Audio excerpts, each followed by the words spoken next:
Andor, Season 2. Welcome to Mirror Domains. Andor Season 2 trailer just dropped, guys, just about an hour ago. The trailer reaction is up on the channel right now. You can go check that out. This is going to be an Andor Season 2 trailer breakdown video because, well, we just reacted to it. There's no sense in reacting to it again. This trailer put a huge smile on my face. This was unexpected at first, though. When the music started, I was like, this is a weird choice in music. I don't know if I'm buying this. And then we started to see some familiar faces, and I was like, okay, yeah, no, I'm on board. Mon Mothma, this actress is like perfect casting for this. I like all the political stuff. This is how Star Wars should be done, because it always had political stuff going on in the background, but it was kind of like people have soured on it in the prequels for some reason, even though like that was the crux of driving Darth Sidious's, like, Palpatine's plans. So it's kind of like, I don't know how you could make stories with it totally cut out and not have it be part of it. Even stuff between the Sith and the Jedi, there's still political, like, shuffling going on there, right? But anyway, the big seeing Bix back again, Adria Arjona, I think you pronounce it. It's with a J, but I pronounced it Arjona throughout the first season. Great actress. Hitman was awesome. Good to see her back. She's one of my favorite characters because, like most characters in this series, they're all in this shade of gray, right? They all have a little bit of questionable things in their past, things that like eat away at them, and every actor here is paying it off. We'll go frame by frame here for a second. Okay, so that's not what, episode 4. What am I talking? Oh my God, James, you forgot the name of the planet? Yes, I did. You know. Okay, so the big part of the trailer that everybody wants to talk about, the one that got everybody excited. I like to see the stormtrooper kind of outfits, but the moment that everybody cheered, that everybody went yes, is Ben Mendelsohn back as Krennic. Guys, if you haven't watched Secret Invasion from MCU, like, everybody panicked, everybody saw a few episodes and they're like, this is no good. Ben Mendelsohn and Samuel L. Jackson were the best part of it. Ben Mendelsohn is a fantastic actor. It's awesome to see him back. Because it's a prequel to Rogue One, obviously. And that's the part where I was like, yes. Okay, it looks like there's some kind of explosion here where Mon Mothma's going. But let's just start out the front here. And we'll go through it because it deserves that kind of attention. Okay, so those are stormtroopers now. And you see, George, I'm sorry. This is going to go back to harp on the prequels. As much as I liked what he was trying to do by pushing the CGI stuff, it's just easier to print out the plastic costumes and put it on people in the screen. Like, I understand that, yeah, you were trying to push the envelope with the clone troopers, but it's just so much easier to do. Like, it has to be cheaper to do that, and it just looks better. Anyway, minor discrepancy. So a big explosion there. We're going to see that he's in different costumes here. Looks like he's at some kind of event. Again, a lot of shots from behind here. I wonder if we're going to go back and see any of his allies from the prison, though. Like the Andy Serkis character. Great sets here. Like, this is good locations. It's a very busy trailer in a positive way. Lots to unpack. Yavin 4, right? Yavin 4. Sorry, I don't know why I was not pulling that on my head. Come on. So again, a lot of costumes. It looks like he's going to be doing a lot of undercover work of some kind. Phenomenal. Yeah, this tracking shot. I think that's got to be a drone or something. Maybe a camera shot, but I like the use of drones using for these what used to be a traditional crane shot. Again, stormtroopers. It looks like he's blowing up some kind of convoy or something, right? Maybe a shipment of goods or something. Cinematography looks on point. We'll take a look at the directors for the episode list. April 22nd is when this happens. Yeah, it's a convoy or something. Does that look like a troop carrier or something? And it also looks like he's on some kind of a version of a TIE fighter. He's flying a TIE fighter, right? These look like the blades. Awesome. Yeah, Glass Vikings in the live chat says it's a very busy trailer in a positive way, lots to unpack. Is Andor walking corridors of the Death Star? This would be impressive. Oh yeah, maybe. Although if he was on the Death Star, no, did he know about the Death Star at the beginning of Rogue One?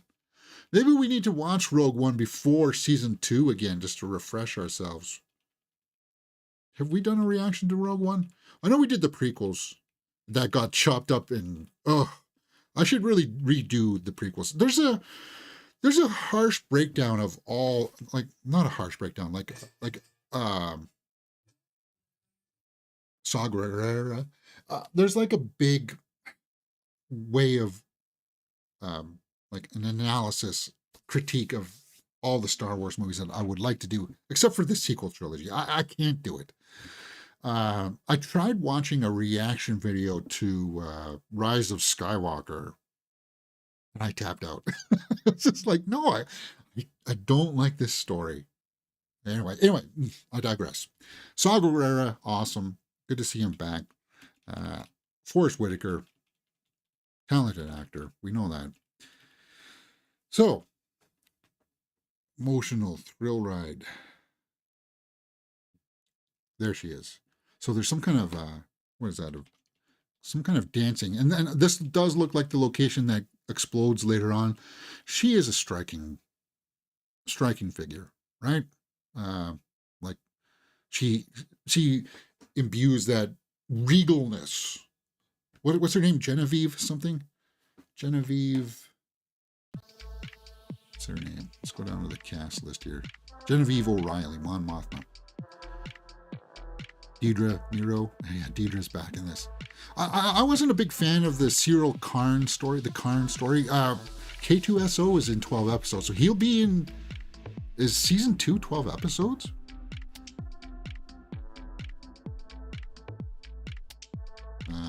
Guys.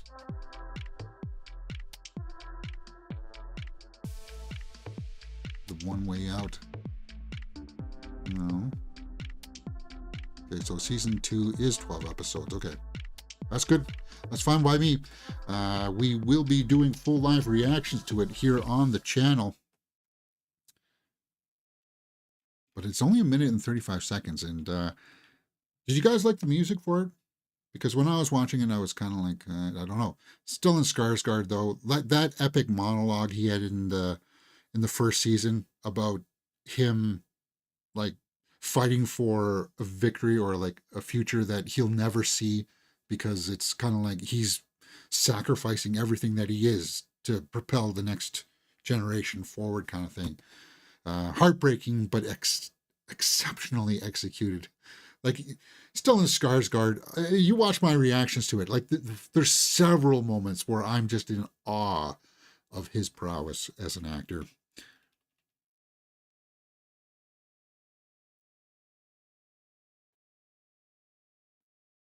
Okay, there's Bix. Yeah.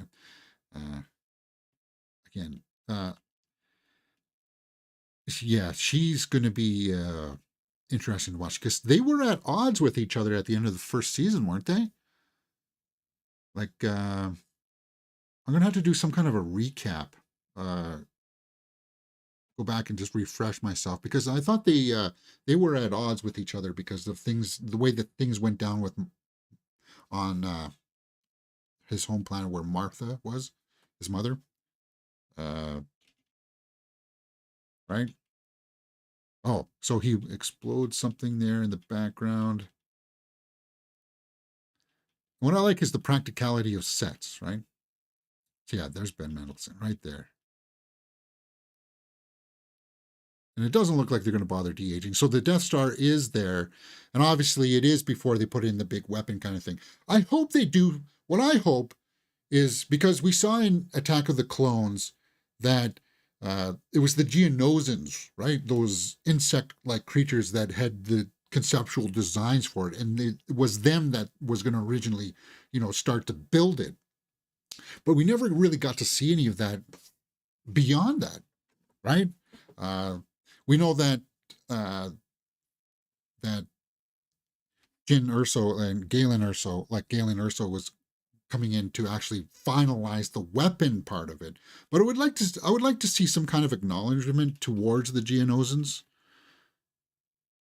because it was Krennic's baby, right?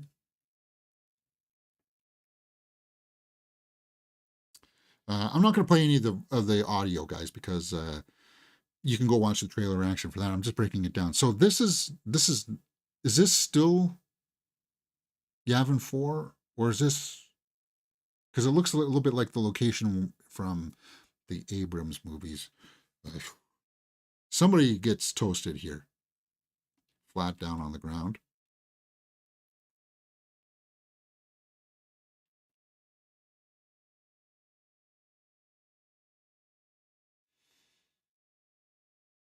But that is an impressive shot, right? The X-wings, and then some kind of a carrier there. That's him there, right? Yeah. So there's going to be lots of battles. Okay, are those the steps that we saw earlier? Yeah, I think those are the steps. Remember where I was talking about the costumes and stuff like that? That looks like the steps. And it looks like there's heavy civilian casualties.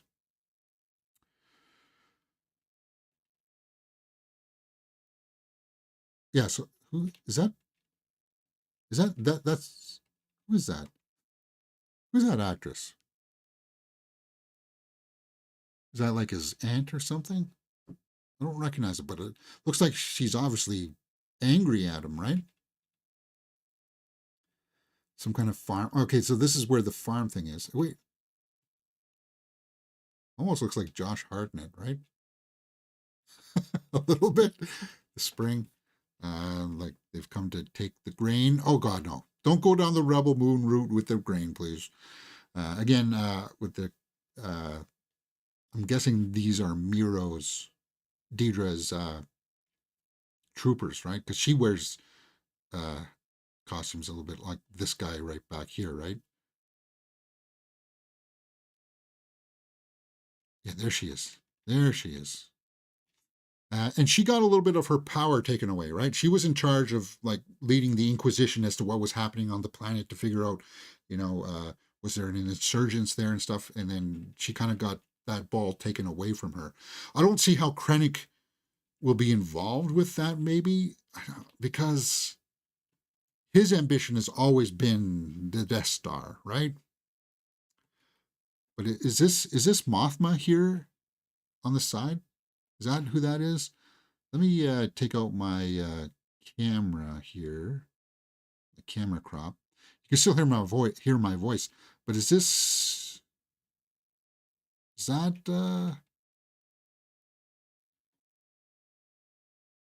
Mothma? I don't know. Can't quite tell. Oh, okay, okay. Hold on here. Let me put on my camera again here. Camera crop. This is the X-wing, or sorry, this is the TIE fighter that he must escape in when he's destroying that convoy, right? Well, it almost looks like Mothma's dancing there. What? Weird. Okay, hold on. I want to go back and take a look at that. Yeah, so he's either just got plans for something or he's running from something because stormtroopers are after him. It doesn't look like a traditional TIE fighter though, right? So it's a different model. Yeah, no, that's Mon Mothma dancing. Weird. Wonder how they're going to fit that in. There must be some kind of a celebration. Guys, I think I'm in love with her. Oh, mercy. Cool. And then this, obviously it explodes, so there's going to be a bit of a tragedy with that part. There's a robot there on top of an X-wing going into flight. Hyperspace. All that looks phenomenal. All right. So this is Coruscant, obviously. We can see that in the background, right? Or a city like Planet. And who's this character? He's pulling out his arms, so it's some. There's K2SO. Okay, so we do see him. That this looks like it's Mothma here, right? And I don't know who this person is. But there's K2SO. Okay, yeah, that'll make, or at least the same type of robot. Like I'm guessing that this is the season that they meet each other, right?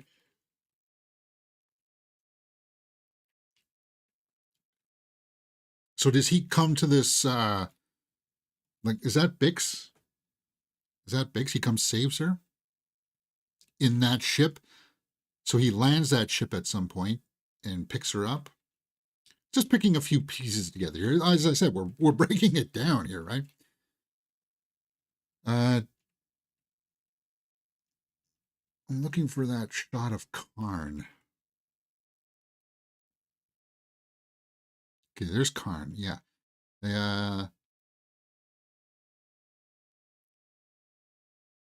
Looks like he's still got a badge, so he's still and he's still working for the Imperial offices, right?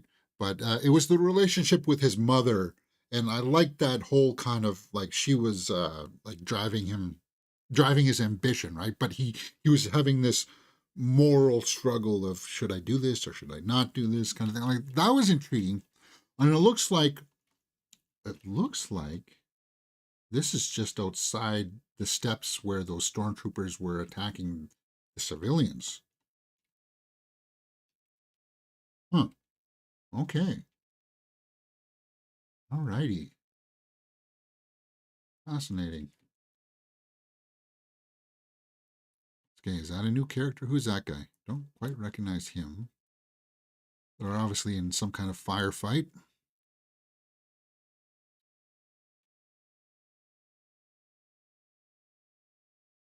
Don't know who that is. Looks like it's in a like it almost looks like this person with the gun or the weapon could be an assassin because it doesn't look like everybody else here was expecting someone to be armed here. So it looks like, hey, I've infiltrated you. Now I'm going to make my move kind of thing, right? Okay, so there's the undershot of. So we know that it's Andor inside there, getting ready to take off. So I'm guessing like a lot of this looks like it's from the same episode, right? Or like maybe maybe the first couple of episodes. That's a weird, interesting spider uh, kind of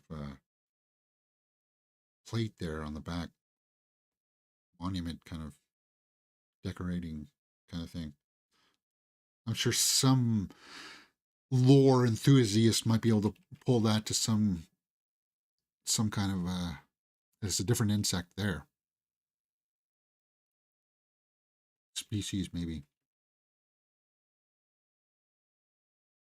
Production design looks really top notch, right? I don't detect a lot of volume use here, which I don't hate the volume. Oh, Bex, no, Bex, please. I don't hate the volume as much as some other people, like, but it didn't do any. Like, I'll agree that it didn't do uh, the acolyte any favors. Oh, that's Karn's mother, right?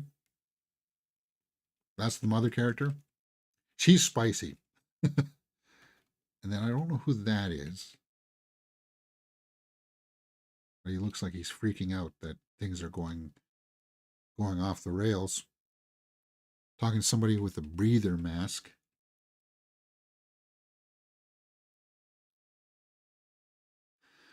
And the trailer had this music throughout all of it, so it was hard to hear any dialogue if there was.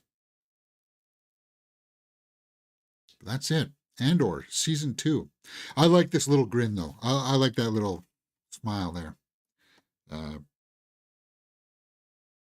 yeah. So we know that this is only driving towards like 4 seasons, right? Originally, they wanted 5 seasons, or was it only 3? They had envisioned it to be 5 seasons, and I think they were going to try to condense it down to 3, because you can't draw it out too long, otherwise it does bleed into the events of Rogue One.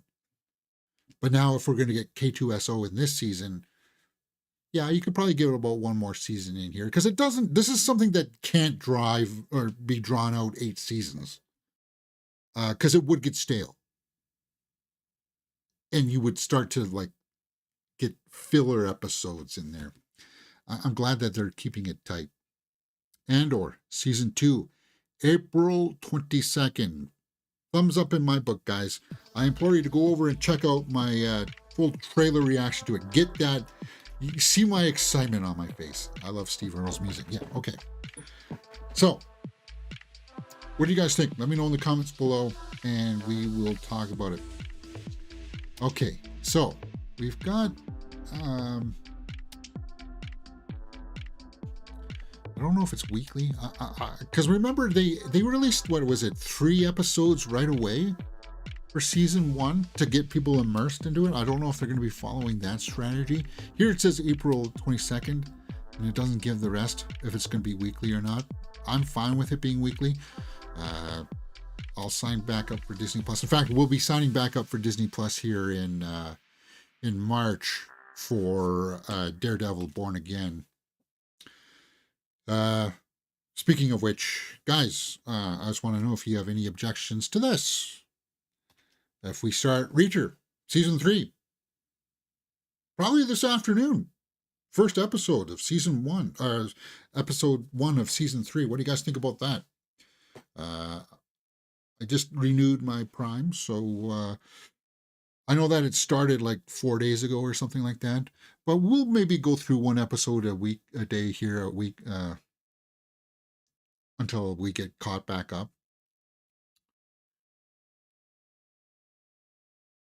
Because we did the full reactions to Reacher. I just got to make sure that I'm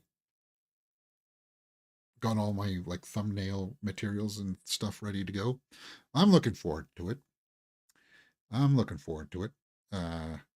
It's out earlier than I thought. I thought it was going to be like around April as well for Reacher season 3, but might as well get underway for that too, right? Okay, so guys, I got nothing else on the docket, but I thought that it's been a while. I thought that we could go over and take a look at the weekend's box office report for the weekend of February 21st to the 23rd. Coming in the top 5 at the box office. Number 1, Captain America, Brave New World. Really, it held it. It retained it. Number 2, The Monkey. Number 3, Paddington in Peru. 4 is Dog Man. And number 5 is Zatu, with The Unbreakable Boy opening up in the 9th spot with 2.5 million. Captain America, Brave New World, still in there, huh? How much money has it made? 289 million. 141 domestic, 148 internationally, but it's hanging in there. The only other movie opening up this week is that Woody Harrelson Simu Liu Deep World movie, or whatever it's called. I can't remember exactly. But guys, 289 million on a reported budget of 180 million, which a lot of people are very dubious about, because this is a movie that was practically 80% reshot. What was it? Christian Harloff said it best. I believe that it was 180 million for this version of the film. The original version, like with this amount of reshoot, I don't believe it. People are saying it has a break-even point of around 425 million. And let's say that the final budget, which I think a lot of people would say is around 300 million because of all those reshoots, I think we probably have to make around 500 million to start to break even, because we don't know, and we won't know until all of the tax credits and all of that gets revealed to us. But I saw the movie. I didn't hate it. I didn't hate it. The best way I described it, it was like homework But it was easy homework. It was enjoyable homework. It was like, okay, just so that we can understand where they want to push this narrative in the MCU, right? As we're driving towards now, which is very clear that we're driving towards the next Avengers movie, which I'm happy that this movie did, right?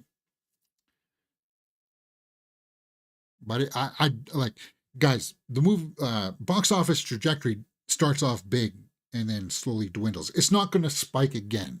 Very few instances like that happen, and a lot of that happens only when like it starts in small theaters and then grows like that in its amount of theaters that it gets released in.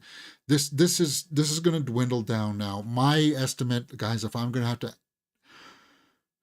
I'm going to probably say 350, 375 at the most is what it's going to tap out. So it's not going to break even, but it's also not going to be a complete face plant. And if people want to call it a bomb, it will be a bomb. The number one movie that opened up this week, the newest movie, was The Monkey in the second spot, 14.2 million. What was that budget? On a budget around 10 to 11 million. It's a small, see, there it says horror comedy. Uh, oy. uh, if you saw my reaction to The Monkey, guys, you know that I did not like this movie. And just as I predicted, the audience scores has come down. Like when I did my review when it came out on the Friday there, this was in the 70s as well. And people, it's not scary. So if you're a horror movie fan and you want it to be scary, it's not. But it's like, well, is it a comedy or is it a drama? I do want to make a short video about that kind of disparity in a short video. I'm going to publish that later on this afternoon. And there's an example I could probably pull from the trailers where I'll show you the tone difference. Um, I commented on Perry Nemiroff's review about it, and Matt Donato responded back to me saying that he thought it was quite obvious in the opening scene that it was going to be like a comedy. I don't mind it being a comedy, but then as I will demonstrate later on this afternoon, there's a scene in it where it's kind of like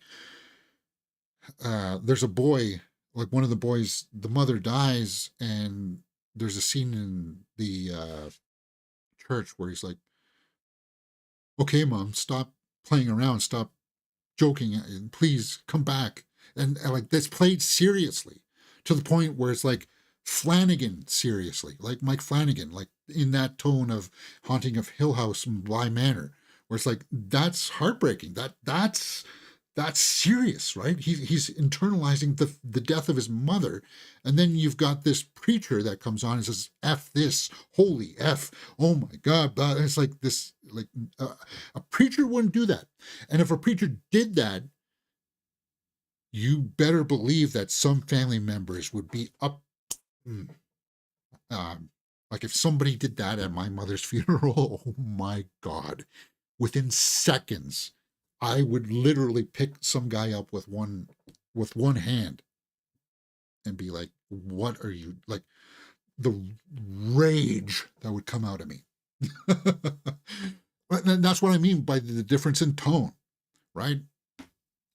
Anyway, enough with that. That's going to go down a little bit. I don't think it's going to retain the second spot because it's not getting good word of mouth. It seems like only the critics seem to like it.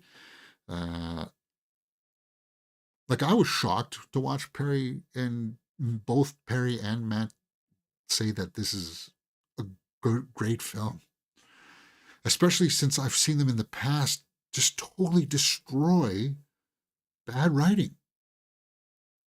And this is bad writing through and through. Anyway, enough of me crucifying that. Paddington in Peru, it's second week, dropping down to the third spot. Dogman, fourth week, fourth spot. What's it? It's this. I don't even want to really click on what the Unbreakable Boy is because this is that Zach Levi thing. And if you know anything about Zach Levi right now, I don't want to be associated with anything with him. Yeah, it is. I don't want. I'm sorry that everybody else in the cast has to suffer because of this one actor. But if you, it has to do with political stuff, and if you, I don't like mixing that in, and he mixes it in with absolutely everything. So I'm off. I'm off that bandwagon. And it makes me almost ashamed to say that I liked Shazam 1 and 2. It does. It upsets me actually. So that's why we're not going to talk about that much. Okay, so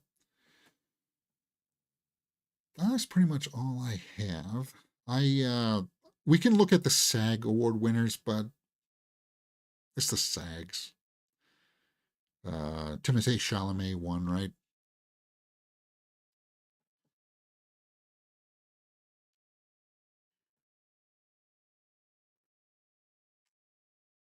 Conclave. Uh, it was cool to see that Colin Farrell won for Penguin, but this isn't the list. I hate it when they just bunch all the winners up into these into the paragraphs. Just show me the list.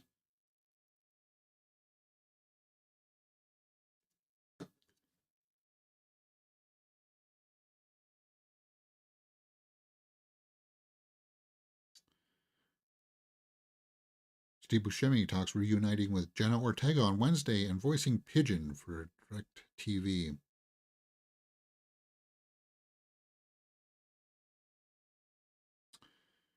Yes.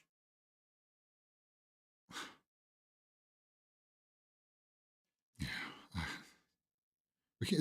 See, well, I don't know why a major news outlet like MSNBC is on our entertainment stuff.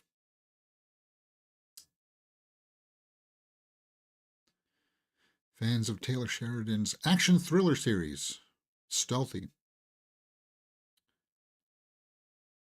Yeah. Superman follow up film faces major setback. Well, isn't Supergirl the next film? Because they're filming it now. Isn't that the next one? That sucks. Oh no, I was at that Sergeant Rock thing. I don't care about the Sergeant Rock thing. I really don't. I don't care about Peacemaker season 2. It's Supergirl Woman of Tomorrow is the one that I want. And that Clayface side project looks interesting to me. The Authority, I don't give a damn about. Yeah, I don't care about the Authority. I'm interested in the Clayface thing because it's Mike Flanagan. He's got an idea in his head, and if you know me, I'm a champion of Mike Flanagan. I like Haunting of Hill House, which I think is a masterpiece. Like the writing in that, so like jigsaw puzzle put together kind of thing is like it's a work of art, and that's why I want to see what he has come up with from the director of Speak No Evil, huh? And The Woman in Black, James Watkins. Interesting pairing. Let's see how that fits into that universe. So it's supposed to be like a side thing, though, right? Side project.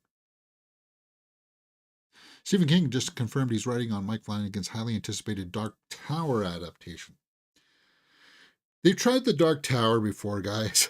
I don't see how that's going to work. But if Flanagan's involved, I just talked about his writing, so maybe Oscars is just around the corner. Demi Moore won again for the SAG Awards. I think she's pretty much the first. She's the only lock right now. I think Timothée Chalamet also has got good standing. I think Conclave.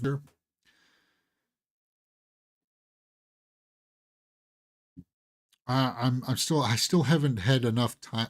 I haven't been able to book off 5 days in a row to watch The Brutalist. Reacher author knows exactly which novel should be adapted for season 4. So yeah, they're going to get season 4 of that. Guy Ritchie's next spin-off series, Unexpected Turn. David Duchovny and Gillian Anderson gave X-Files fans a delightful reunion at the SAG Awards. Uh,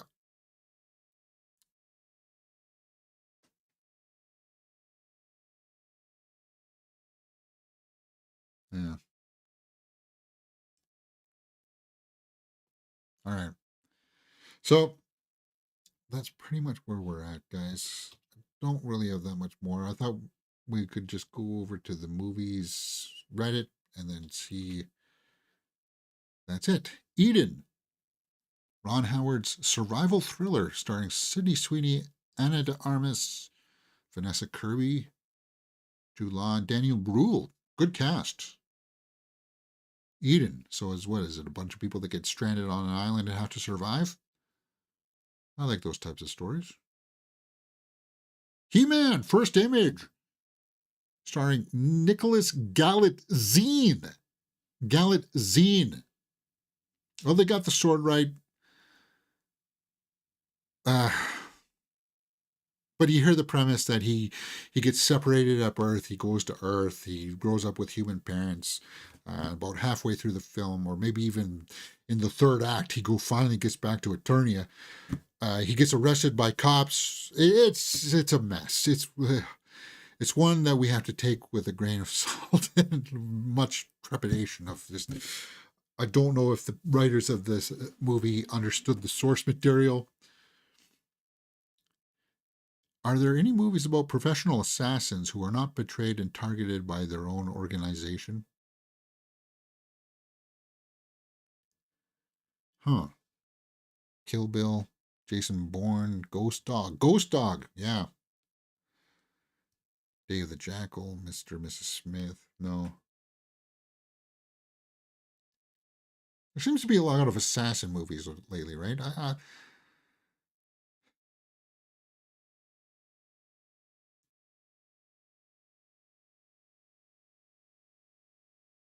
Kirsten Bell, do you want to be an actor?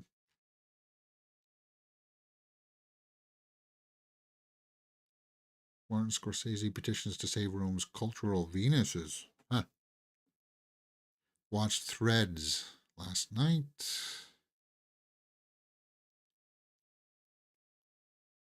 What's the worst movie that you love? Worst movie, huh?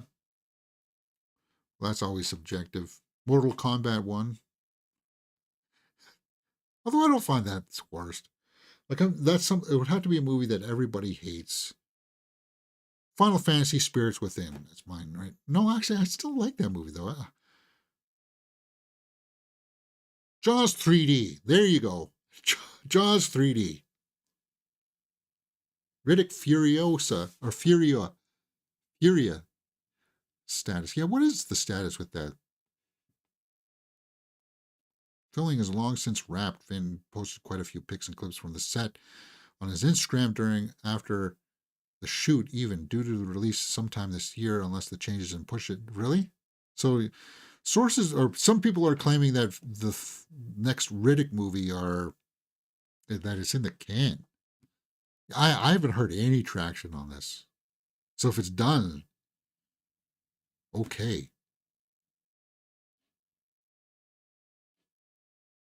Red Lobster.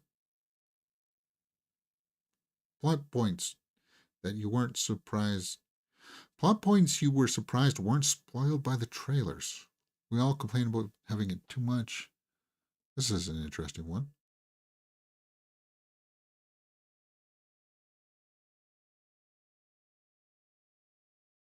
Crazy Stupid Love for a rom-com.